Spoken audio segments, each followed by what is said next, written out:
In the shadows of Outpost Caldera 12, a silent mechanic accused of murder stands on the edge of judgment, while a fierce envoy risks everything to claim him as her own. Credits fall, voices rise, and a child's hidden truth could shatter the lies that hold an entire station together.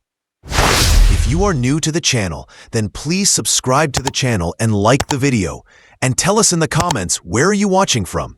Now, let's jump into the story. The docking bay of Outpost Caldera 12 was alive with noise and cold light.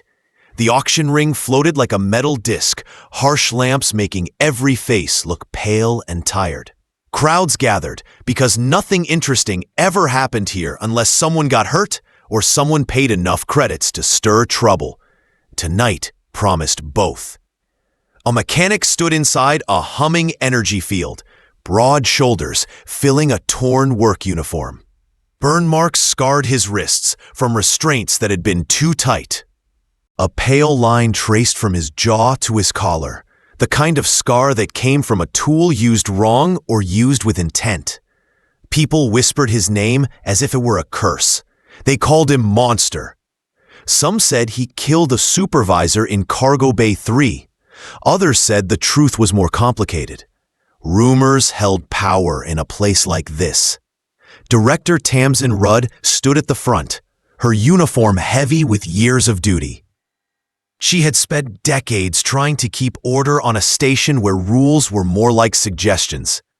Beside her, Elder Jonas Creed, the self-proclaimed voice of morality, spoke loud enough for everyone to hear. His silver hair shone under the lights, and his words dripped with judgment. Nearby, Foreman Pike Dallin clenched his jaw, ready to claim the mechanic as property of the maintenance division. His crew crowded behind him, eager for conflict. Into this tense circle walked Sable Kine. She moved with measured grace, her dark suit flowing like liquid shadow. Her green eyes caught the light and held it, unblinking, steady. When she spoke, her voice cut through the noise. "Hands off," she said. "He's with me." The crowd fell silent. Even the drones that hovered near the rafters paused as if listening. Sable placed a stack of credits on the counter, the numbers glowing bright. "That covers bond and transfer to my custody," she added. Elder Creed stepped forward, outrage sharpening his tone. "You cannot purchase a man on this station." "I am not purchasing a man," Sable replied calmly. "I am purchasing his right to stand before justice." Inside the containment field, the mechanic did not move. His eyes followed every shift in the crowd, every whisper. He stood with the posture of someone who knew what it meant to be misjudged, and who had learned silence could sometimes protect more than words. Director Rudd hesitated. "Envoy Kine, this individual is scheduled for transport to Titan Harbor. Central Command expects him in 3 days. "In 3 days he will disappear," Sable answered. "You know what happens to those sent there. I will take responsibility for him now." Pike Dallin barked from the crowd. "He signed a debt contract. 7 years left. He belongs to maintenance." Sable turned her gaze on him. "Contracts do not excuse cruelty. Contracts do not erase truth." Elder Creed raised his hand as if blessing the crowd. "This mechanic strangled a man with his bare hands. He is dangerous." Sable's tail flicked once, her species' sign of sharp displeasure. "I have seen danger, Elder. It often hides behind sermons and regulations, while people suffer." She slid another stack of credits across the counter. "Double bond, immediate release." The room shifted. Miners, traders, and station workers leaned closer, sensing a turning point. Whispers spread like sparks through dry air. Some eyes showed doubt about the story they had been told. Others showed hunger for drama. Children pressed against corridor windows to watch history unfold. Director Rudd rubbed her temples, caught between the law and the truth standing in front of her. She had seen enough to know this was more than a simple transfer. Finally, with a heavy breath, she pressed her thumb to the scanner. The field dissolved with a faint hiss, Marin Holt, she said, released into Envoy Kine's custody pending review. The mechanic stepped out slowly, every movement measured. He did not look at Pike or Creed. He looked at Sable. She picked up the restraint remote, studied it for a moment, then handed it to him. "Carry this," she said. "You will not need it." Nervous laughter rippled through the crowd. Elder Creed flushed red with anger. Pike muttered curses, his authority slipping. But it was too late. The claim had been made, and the Bay knew it. Sable nodded toward the corridor. "Walk with me," she told Marin. He gave a single, quiet nod. Together. They left the ring. Point. The crowd parting before them? Whispers followed like shadows, but none dared step in their path. The claim had been spoken, and nothing in Caldera 12 would be the same again. Sable Kine led Marin Holt through the neon corridors of Outpost Caldera 12. Whispers trailed behind them, carried on recycled air that smelled faintly of oil and metal. Every door they passed closed quickly, and every set of eyes lingered just long enough before darting away. To many, Marin was still the accused killer, the so-called monster. But to Sable, he was a man in chains of rumor, and she had just placed herself between him and the system that wanted him gone. Her quarters sat high in the diplomatic ring, a place where the gravity held steady and the air tasted cleaner. The door opened at her touch, sliding aside with a calm whisper. Inside, light bent through crystal sculptures from her world, scattering patterns across the walls. The room felt simple yet alive with memory. In one corner, under a preservation field, rested a child-sized atmospheric harness. It gleamed as though someone had polished it often, even if it had not been used for years. Marin noticed, but did not ask. He knew enough to recognize grief when he saw it. She poured water into a ceramic cup and set it before him. "Drink," she said softly. "Take your time." Marin lifted the cup with steady hands, sipping like a man remembering something long forgotten. He did not speak. Instead, he pulled a battered tablet from his pocket and typed quickly. The screen turned to face her. Marin Holt, mechanic, lost voice. His fingers touched the scar along his throat. He added, "Accident outside repair." Sable studied him with quiet respect. "I'm sorry," she said. "The scar is proof you survived, not proof of guilt." He nodded once, eyes calm but unreadable. Before she could ask more, the chime at her door sounded, sharp and insistent. Voices filtered through the panel. Foreman Pike Dallin spoke first, his tone thick with authority. "Envoy Kine, you hold company property. That mechanic is bound by contract. Release him." Another voice followed, smooth and righteous. Elder Creed, the station's moral voice, pressed his claim. "Envoy, he must face judgment. Keeping him here dishonors our laws." Marin typed a quick line and showed her. "They want me back, not for justice, for control." Sable agreed. She moved toward the door and called back, her voice even. "He is not property. He is under bond and my protection. Come back with lawful warrant." Silence, then the sound of fists against the frame, followed by the chime again. They would not give up. Sable returned to the table and sat across from Marin. "Why help me," he typed, "when the whole station calls me monster?" She met his eyes. "Because justice is not rumor, because lies grow louder in silence, and because a child is somewhere waiting for truth." Marin's fingers hesitated, then typed, "Nora, hiding." His expression softened as he wrote. When it was bad, she ran to the old quarantine wing. Sable's tail flicked once, betraying her tension. "She is hiding there now?" He nodded. The pounding at the door grew louder. Foreman Pike shouted again. 7 years left on contract. The company owns him until debt is paid." Elder Creed's voice rose with anger. "Envoy, do not protect monsters." Sable ignored them. She opened a recessed wall panel. revealing an emergency kit with compact suits and supplies. She handed one to Marin. "Gear up," she said. "We will get her before they do." Marin's large hands moved with skill as he checked seals and energy cells. He typed while he worked. "I know every pipe, every tunnel. We can move unseen." Sable sealed her own suit, the adaptive fabric shifting from soft cloth into armor-like weave. The door chime changed pitch, warning that an override code was in progress. "They will break through in 10 minutes, she said quickly. Marin managed a brief grin, one corner of his mouth lifting. He typed, "They are 3 updates behind." His hands flew across the tablet, pulling up a schematic of the station. He highlighted a narrow path through service shafts that bypassed cameras and sensors. One word flashed at the bottom: easy. Sable's ears caught every vibration outside, the rising anger of those who wanted to take him back. But she trusted Marin's quiet certainty. Without another word, she opened a smaller door in the bathroom wall, leading into a tight maintenance shaft. Marin slid inside first, his shoulders scraping the metal, but his movements practiced and careful. Sable followed, her body built for silence and shadows. Behind them, the pounding grew louder. Ahead, the shaft carried the faint sound of moving air, the path toward the forgotten corners of Caldera 12.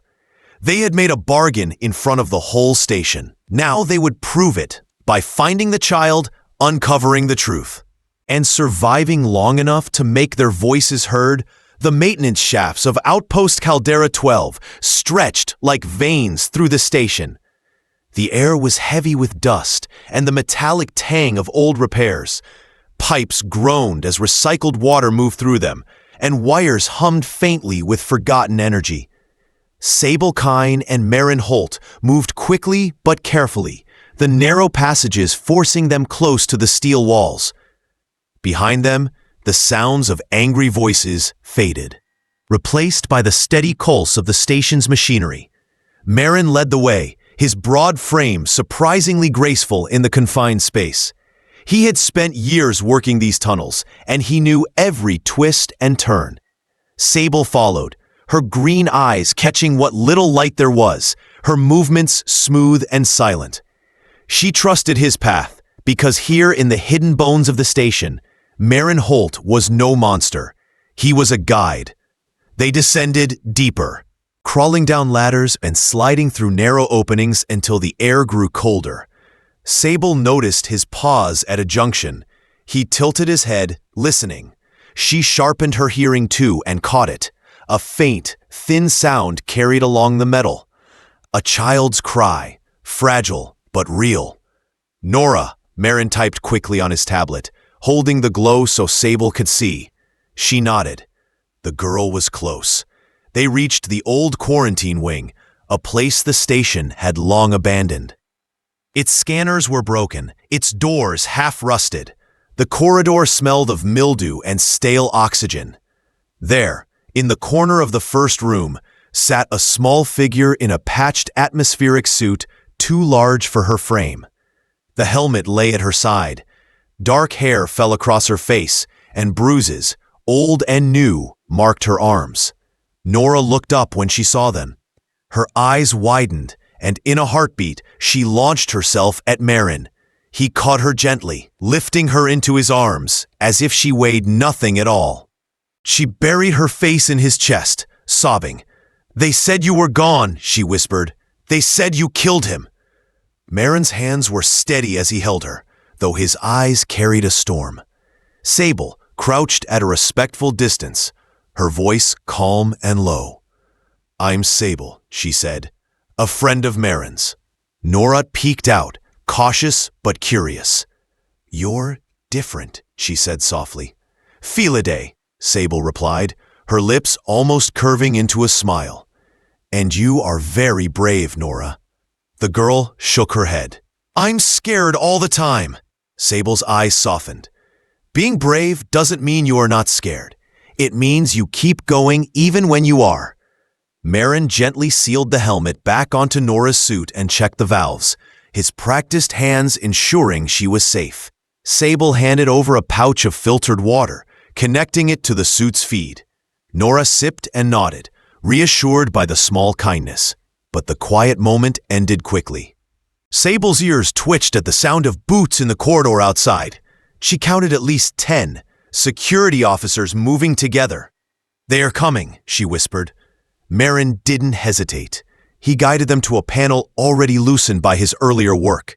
He pushed it open and slipped Nora inside first, then Sable, then followed himself. The panel closed behind them, shutting out the approaching voices. The shaft was dark, but Sable's eyes glowed faintly, guiding the way. Marin carried Nora when the tunnels narrowed, his large frame moving with surprising ease. Every so often, he stopped to disable a sensor or reroute a camera feed, his fingers working with the skill of someone who had lived half his life inside the guts of this station. Finally, after what felt like endless turns, they reached a hidden hatch. Marin opened it carefully, and they stepped into a space that felt different from the rest of Caldera 12. This was his secret. The room looked like a workshop, but it was more than that. The walls were lined with salvaged tools and equipment, each piece polished and arranged. A small cot sat in one corner, and near it, a child-sized chair and table with crayons, drawing sheets, and an old educational tablet. The sight made Sable pause. She realized Marin had been caring for Nora in secret, even under the shadow of the station's cruelty. Nora climbed down from his arms and pointed at the table. "That's mine," she said proudly. Marin nodded and typed quickly on his tablet. The words glowed, "Always yours." Before Sable could respond, a sharp chime echoed through the workshop. The outer door monitor lit up, showing Director Rudd, Elder Creed, Foreman Pike, and a squad of armed officers outside. "Marin Holt," Director Rudd's voice filled the room. "We know you are inside. Open the door and we can resolve this." Sable stood tall, her eyes fixed on the screen. "This space is now under envoy protection," she said firmly. "If you want a resolution, you will find it here, but not on your terms." The search for Nora was over, but the battle for truth was only beginning. The workshop hummed quietly, its machines resting like tired giants. Sable Kine stood near the small table where Nora sat, clutching her helmet as if it were a shield. Marin Holt stood at the console, his fingers ready. Outside, voices echoed through the speaker. Director Tamsin Rudd's tone carried the weight of duty. "Envoy Kine, open this door. The child must be placed in care and the mechanic returned to custody." Sable's tail flicked once, a sharp sign of warning. Her voice was calm but firm. "This space is under envoy shelter. The girl is safe. Marin Holt is under bond. If you want justice, you will listen to the truth." Elder Jonas Creed's voice pushed through next, filled with anger. "You are protecting a criminal. The girl belongs in our care. He strangled her father and should face judgment." Nora flinched at the words. Marin knelt beside her and typed quickly on his tablet, showing her the glowing message. "You are not alone. You are safe." She held his sleeve tighter. Foreman Pike Dallin joined the chorus, shouting through the speaker. "He is company property. 7 years left on contract. You cannot keep him." Sable looked at Marin. "Show them," she said quietly. Marin powered up the console. Screens came alive with files he had stored for years. He projected them to the intercom feed where the officers outside could see. Maintenance logs appeared first. Shifts signed off when Declan was drunk. Safety reports ignored. Equipment budgets stolen. Then came medical notes, small but damning. Injuries to a child that had been dismissed without follow-up. Director Rudd's voice faltered. "These are serious claims. Do you have more?"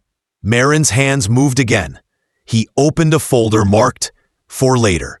Inside were short video clips from hidden cams. They showed Declan stumbling, shouting, and once striking out with a hand. None of it was exaggerated. None of it needed to be. It was the quiet truth he had carried alone. Sable stepped closer to the screen. Does this look like the monster you claimed? Or does it look like a man who tried to protect a child when no one else would? Elder Creed sputtered, searching for words. Lies, manufactured. But his voice cracked, and even through the monitor, his certainty looked broken. Nora shifted on her chair, her small hands tugging at the seam of her patched suit. Mama said there was a secret, she whispered. Sable knelt beside her. What kind of secret? Nora pulled at the seam until something tiny slipped free, a crystal shard no bigger than a fingernail. Marin slid it into a portable reader, and the screen lit with a simple phrase request. Nora closed her eyes and spoke softly. Mama always told me to say, "Starlight keeps us safe." The reader accepted. A new set of files opened. They were diary entries written by Nora's mother. These spoke of long nights, of fear, of a man sinking deeper into anger. One entry described a decompression incident where Marin held the hatch long enough to save them, the injury to his throat written in simple, painful words. Another entry listed accounts, hidden credits, and proof of corruption.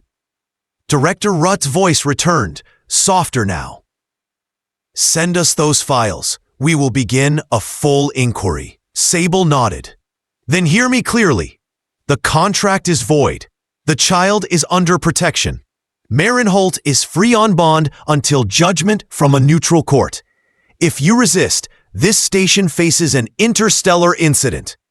There was silence, then the sound of weapons lowering. Finally, Rudd spoke again.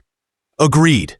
Nora stays in your care. Marin remains free until review, and the files will be secured as evidence.